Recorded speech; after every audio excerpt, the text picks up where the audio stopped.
I hope that we don't have to see another assassination attempt. I hope we don't have to have a justice actually killed before this body will take judicial security seriously. Thank you very much, Mr. Chairman. Thanks to all of the witnesses for being here. I want to talk about this letter that I think 11 Democrat senators signed, dated March 31st, 2023. It's to members of the Appropriations Committee.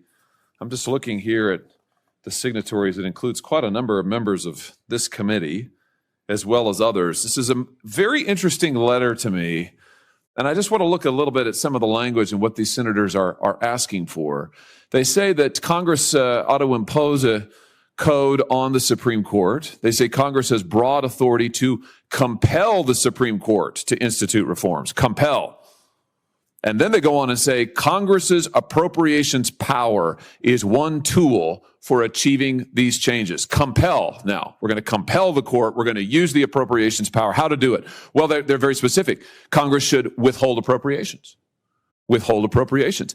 And then they go on to say nothing stops Congress from treating the judiciary any differently than any other entity of government when faced with judicial recalcitrance. So here we have judicial recalcitrance. These darn judges won't do what we tell them to do, so we're going to compel them to do what we want, and we're going to use the appropriations power. All right, what appropriations? Well, they ask for $10 million to be withheld.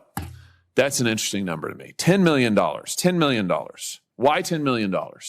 Well, let's have a look at the Supreme Court's 2024 budget request. What do we see? Well, we see $4 million of requests for security funding from the CHIPS Act. $4 million.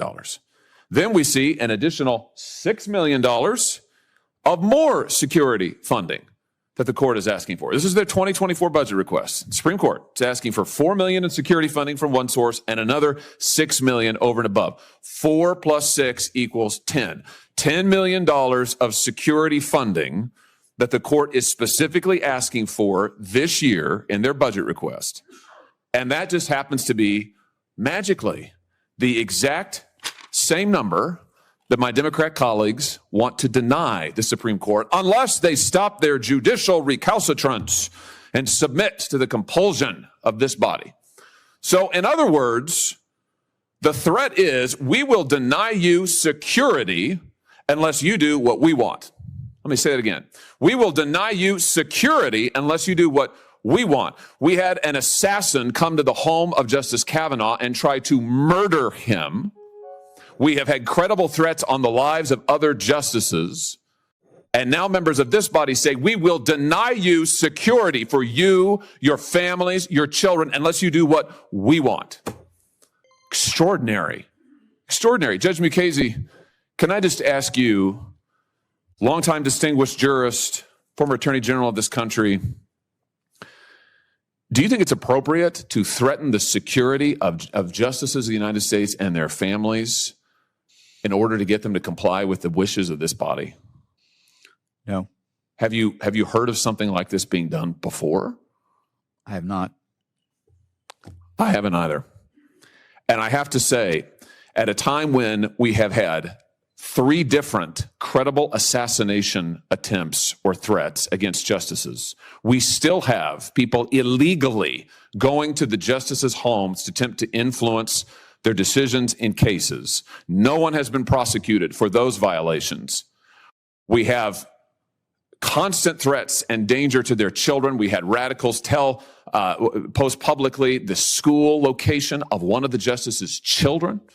And in that context, to say that we will deny them millions of dollars in security funding unless they do what this body wants, I think is the height of irresponsibility.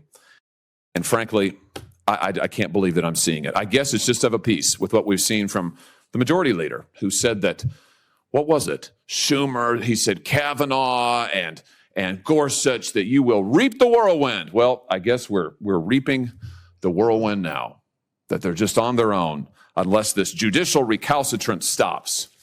I hope that we don't have to see another assassination attempt. I hope we don't have to have a justice actually killed before this body will take judicial security seriously and stop its attempts to coerce an independent branch of government. Thank you, Mr. Chairman.